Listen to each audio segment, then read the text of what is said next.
something somewhere buried here. Yeah, here. Here's an example that doesn't work. I get more. Somewhere here. Oh, try this one. Yeah, good. There's things of that there that captures. Isn't that something? What you need, you got. That's the way my life is. And where's the this umbrella? Somewhere, because everything's got to be somewhere. Oh, it's there. Oh, son of a gun! Look at that! Look at that! The village. They said no one can do it. They said it could not be done. But in a world full of ruined umbrellas, unbreakable, there is now one. The Motown somebody. Can you dig it?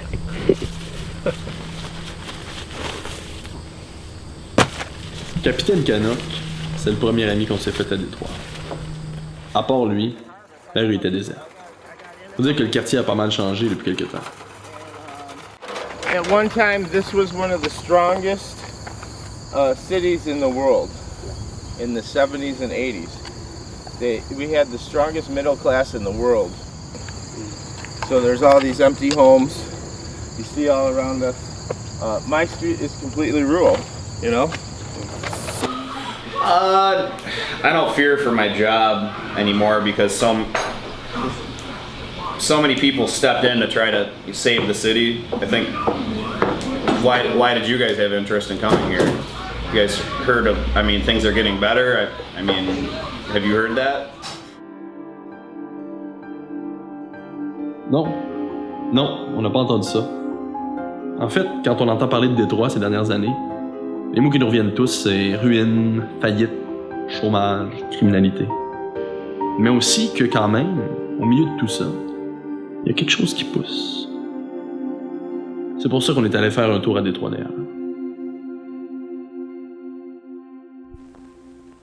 You are about to witness the very exciting story of a city and its people. It will be an adventure that will open new sights in familiar surroundings. It is a story of a city seeking new horizons in a resolute contest with great challenges. That city is Detroit. When the city Detroit was at its zenith in the mid-1950s in population, the median family income in the city was 125% of the national median family income. It was really the most prosperous city in the United States in terms of family median income.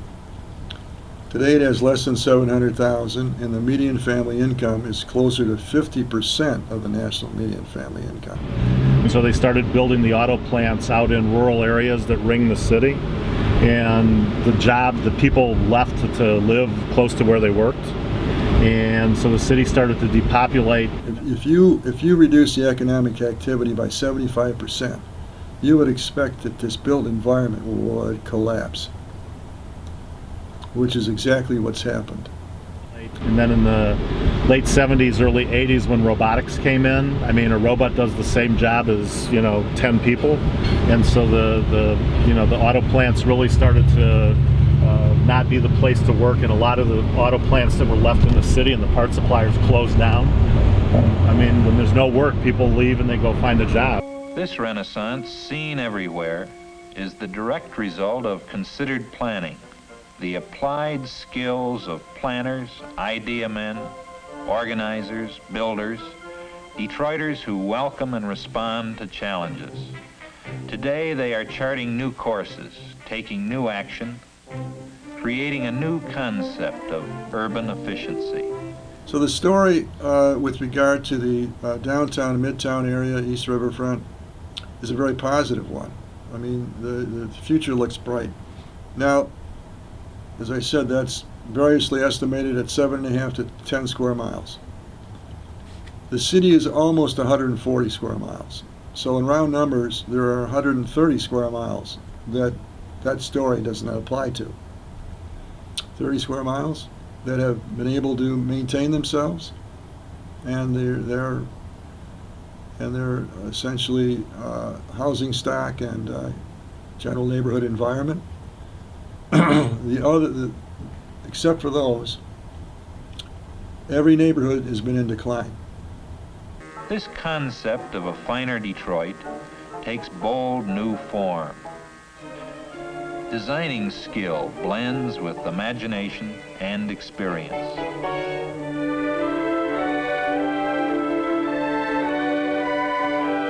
So the neighborhoods in the city, you ask, is it better now than it was 5 years ago? Absolutely not. The city was blitzed by people who went underwater, and when they had to move or wish to move, they would vacate their house. So we have abandoned houses all over the city.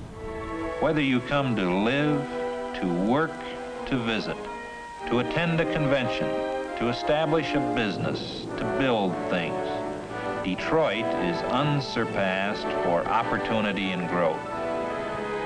The city on the straits welcomes you to share that vision as it continues to plan, to build, and yes, to dream. Ok, ça c'est le discours officiel. Il n'y a rien de faux là-dedans, mais c'est un portrait incomplet. Quand bien même la population s'écroule, il reste des gens à Détroit. Et ces gens, ils ont une vie pas mal intéressante. Parce qu'ils ont appris à apprécier, de nouveau, les choses simples. Comme la vie de quartier.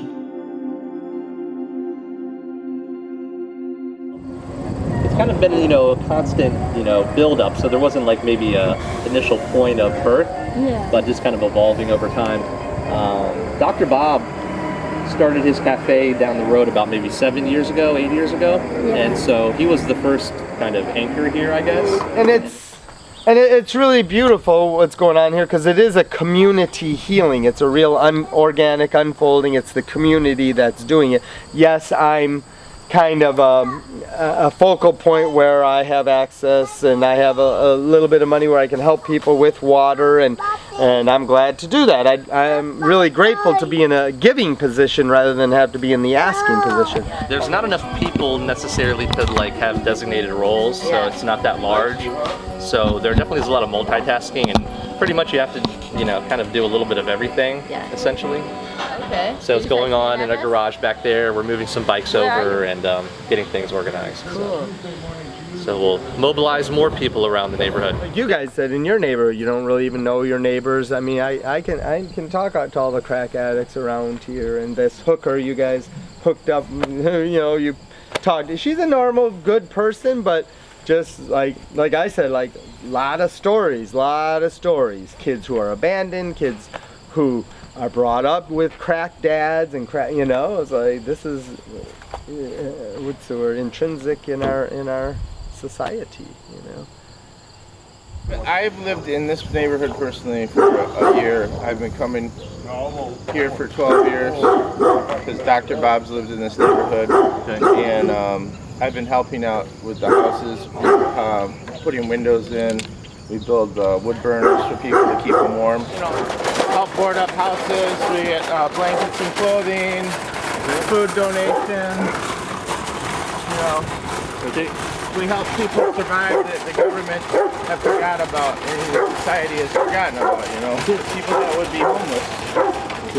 If you want a free place to live, come to Detroit. All right, we're gonna go work on. We're gonna drop this stuff off.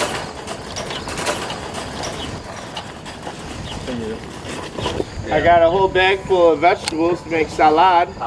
Yes. I got some cool those long radishes. From your garden? Yeah, our garden. When you cook, you work every night except for like Monday or Sunday. Almost every restaurant you work almost every Friday, Saturday night. You don't have any kind of a life. It's a party lifestyle. Drinking, staying up all night, snorting cocaine, all that shit. And so I got out of the business. We eat good here. The way that we can fight the government is by growing our own food and being independent from them completely. Here we go. And we always, we try to eat together once a day at least, whether it's beer or cigarettes or tobacco or food. We try to share everything. Les gens de Détroit, finalement, dans une ville où il n'y a plus de job, faut quand même qu'ils mangent. Et se nourrir, ils ont réussi à le faire grâce à leur jardin. Et des jardins, il y en a maintenant partout. Yeah, there's lots of poverty here in Detroit, and not so much the people, but a lot of white people are moving in, and they see opportunity of buying places cheap and land cheap, and a lot of people are wanting to garden and get simple, and nobody wants a job anymore, As the population has moved out of the city and as businesses have moved out of the city, we have a great deal of vacant land. The city has 40,000 acres of vacant land in the aggregate, and it's growing. Therefore, either they're going to sit there vacant and unproductive, or there has to be some kind of use to which they can be put that will benefit the city and the residents. It's very difficult to rededicate the land for traditional urban uses, for that residential, commercial, or industrial development. A, because right now there's no real market demand for those uses, and B, because the land is held in these scattered site parcels.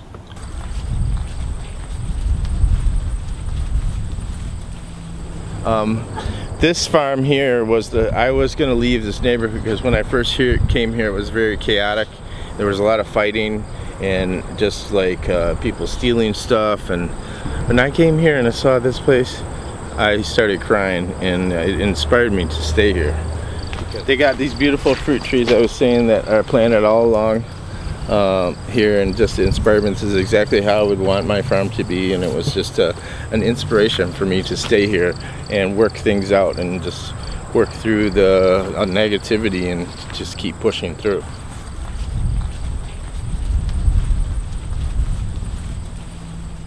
I've been sort of in charge of the farm for 5 years now. 5 summers. Kevin, my husband's an arborist. And yeah, we have sort of a family of businesses. The tree company is Singing Tree, and that was sort of the parent company. And then, if you can tell, there's lots of wood around, and we use it for the garden, like mulching and things like that. Urban farming is one of the most attractive alternative uses that has been proposed. And I don't see any downside of every square inch of vacant land, so long as it can be cultivated in an environmentally acceptable way and not interfere with the current residents of various areas of the city, being dedicated to agriculture. And there are all kinds of other benefits. I mean, there's benefits to the tax base, there's benefits to creating food, dealing with the food shortages that may exist in low-income areas of the city, and creating jobs, and creating a healthy, attractive neighborhood environment where farming is taking place, so long as it's done appropriately. This is one of the most intriguing places because of the intentional black leadership, and I think what you'll see around America is a dominance of white-led organizations, a lot of college graduates, a lot of females as well, and so this is different.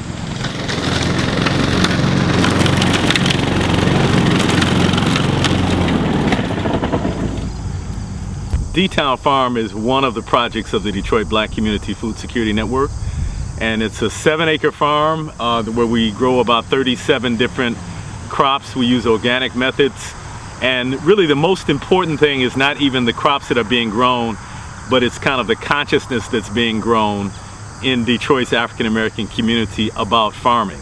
A large part of our work is reframing agriculture work as honorable work, and there can be an act of self-determination for a community, as opposed to the styles of agriculture in the past that exploited our labor in order to make other people wealthy. So our focus is not necessarily the immediate community surrounding the farm, but it's more a citywide approach. We participated in the creation of the Urban Agriculture Ordinance, which was passed by the City Council last year. And so that was significant because prior to that, urban agriculture was quasi-legal in the city of Detroit. So now we have some clarity, first on what is considered to be urban agriculture, secondly on what types of agriculture are most beneficial for Detroit. The Detroit Agricultural Ordinance kind of prescribes what scale is most appropriate for Detroit and sets in place some requirements for larger scale farming to try to ensure that those larger scale farms are beneficial to the community and are not exploiting the community. All urban agriculture is not the same. You have some community-based agriculture which is really rooted in efforts to lift up the grassroots community, and then you have other models which are much more corporate-driven models that are driven primarily by the desire to make profit and don't really have as one of their objectives enriching and empowering the communities in which they operate. Ce que Malik vient de nous expliquer, c'est que dès qu'il y a quelque chose qui marche bien, il y a toujours un capitaliste qui n'est pas très loin pour en profiter. C'est aussi vrai dans le monde de l'agriculture urbaine à Détroit. Le meilleur exemple, c'est le projet Hands. John Hans proposed to assemble 100 acres, and he was going to have a 100-acre farm on the east side of Detroit. Anytime somebody from outside the neighborhood comes in and wants to assemble 100 acres, the local residents are fearful that means their removal, or it means activities that will be detrimental to their existence. His primary goal, well, I think he does want to, from his perspective, do something to make Detroit better, but it's very much rooted within the profit motive. The local community immediately was concerned and opposed. And did not present the project as a project to create jobs in neighborhoods. He presented it as I want to buy 5,000 to 10,000 acres of land and I'm going to own it and I'm going to do this and I'm going to do that and this is my plan. So he didn't do anything to engage the community. The area that he was proposing to have his 100-acre urban farm had a lot of scattered site lots. And so he changed his proposal from creating a traditional farming operation to planting trees. And so my assessment is that from the best I can tell, and I've had a chance to meet John Hans and sit down and talk to him eyeball to eyeball to really try to get a feel for where he was coming from. He told me himself that for him, Hans Farm is a legacy project, meaning that in 40 years or so, when the trees that he's planting now are harvested, there's going to be some profit that will be generated. And he said specifically he wants, to kind of set his daughter up to be able to receive that profit in 40 years. So for me, it's an example of the intergenerational passing down of wealth.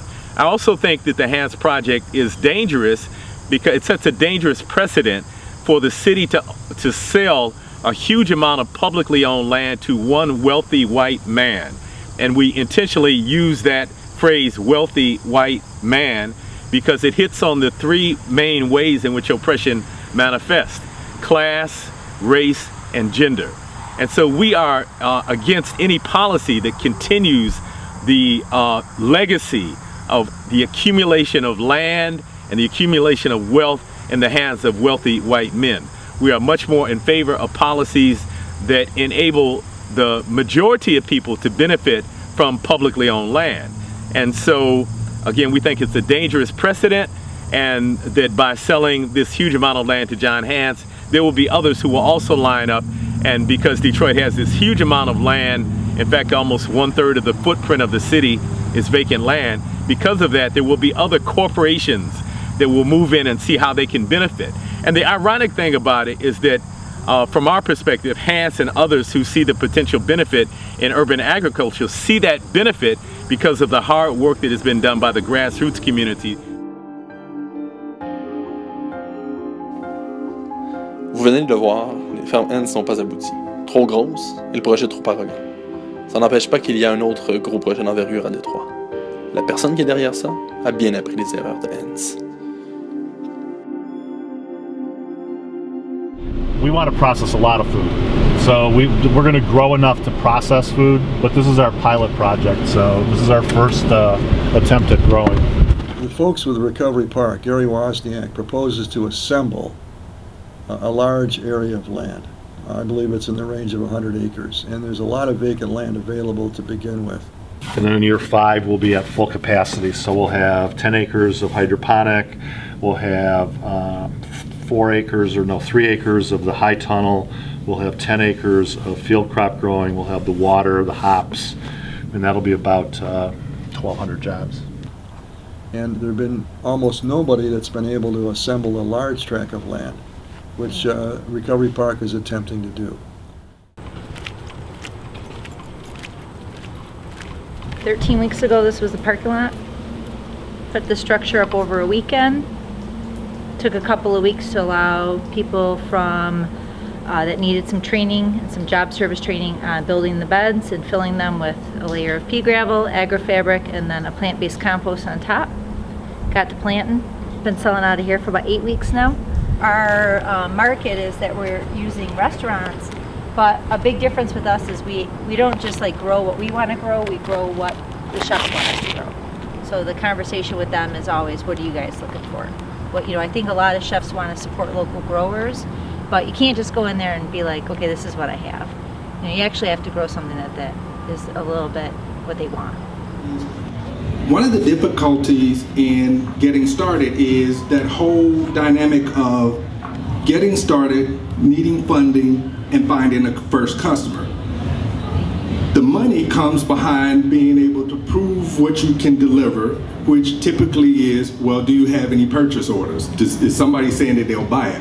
Well, they ain't saying they buy it unless they can see what they're buying, and typically you can't create what they want to see unless you got the capacity, the plant to build it, and that requires the money that's not coming into you. So you get that chicken and egg thing going. The real impetus is to create the jobs for people, transfer those businesses to people so that they can really build wealth in their communities by owning their businesses and by owning their houses, and really reinstill, that sense of ownership, because the neighborhoods need to benefit. Most of the unemployment's in the neighborhoods, and the jobs that they're creating downtown, they're not accessible to those people. One of the things that urban agriculture offers is jobs, but they're not the same high-paying jobs as the city once experienced when it had an industrial base. But it's income, and it would add income to that which is already here. We think that there's great potential to create jobs. It's again at the embryonic stages right now. So what'll happen is, as we start to bring jobs back into the neighborhood, hundreds at a time, the housing will start to follow the jobs. And once housing starts to develop around the jobs, then, lifestyle options, small shops and things will start to build around the housing. Most of the money in the food system is made in the middle layers, where the food is washed, processed, packaged, distributed. All of those layers have to be developed in a much more robust way so that we have a localized food system, not just urban farming, but we have all these other layers that go along with the urban farming that also generate income. And so as we begin to develop the infrastructure to address those other layers, then we'll see a greater economic stimulus as a result of the farming. So being able to tap what we learn in agriculture and being able to tie it into engineering talent, manufacturing talent, export that. So water systems, air filtration systems, feeding systems, harvesting systems, the delivery systems is another part of agriculture. There's a lot of technology and stuff in there that we could be developed here too. So it's not just the actual food itself.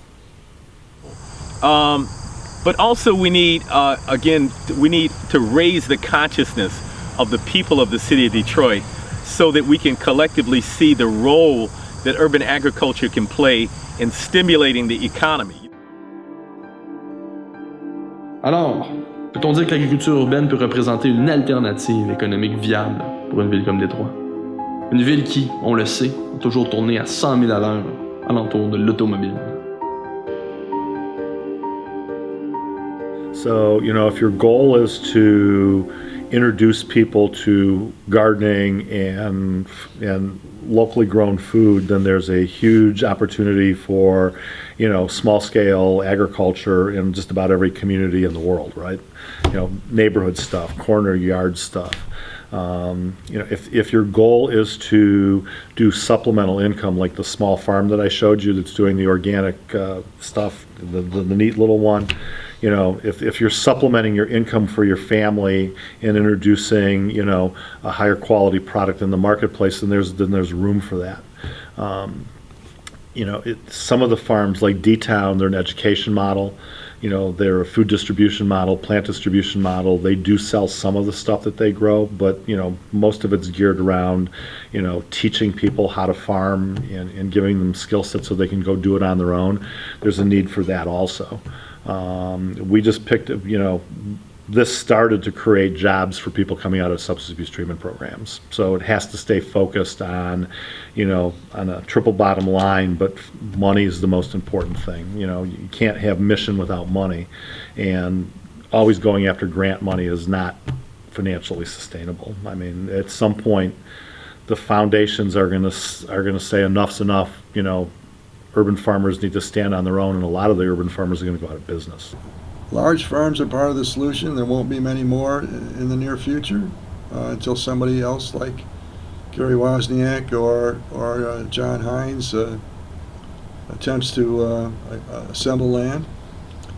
And there could be a lot more small growers. Now the question is, if there are 2,000 small growers, and there were 400 or 500 5 or 6 years ago, will that increase continue, or will at some point it be tapped out? The small growers for the foreseeable future in terms of the expansion of urban farming will be the driving force. We need the city to view urban agriculture as an integral part of the development of the city, not just the temporary use of land, but something that can actually contribute to the health, the well-being, and the economy of this city of Detroit. And I think you went around, there's community gardens happening everywhere, and as you see, there's land everywhere, Everybody talks about progress and what's going on downtown, and there's lots of money coming downtown, but I think it's running dry, and we're gonna have to go back to the earth and really learn to live with her again. Not this garden in particular, or farm in particular, but a lot of community gardens, a lot of youth gardens. Keep kids, give them a safe and productive venue or an activity to do during the day and during weekends, to learn to connect with other people in the community, across race, across income, but also connect with the grounds and the earth, and just understanding being able to plant something and bring it to life and make it bear fruit. I think that teaches kids a lot about responsibility. There's no doubt that having the garden in the community changes the community. I think there's definitely, it's a nice place to be, whether or not people want to buy the vegetables or want to eat the vegetables. It's a nice place to stand and chat, or to have sex in your car. There's tons of prostitutes, and they're always like parking right outside the garden. I was going to ask. And they're now looking at the amendment of the zoning ordinance to permit animals to be kept in the city, and that's a more difficult question, but it's being addressed, and some form of amendment will be submitted to allow some animals to be kept in the city as part of the farming operation. Est-ce que Détroit ira mieux dans les années qui viennent? C'est encore difficile à dire. Mais il y a une chose au moins qu'on peut retenir de ce voyage, c'est qu'au moins, il y a des idées qui font leur chemin.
My initials are Captain, AIMFP Canuck.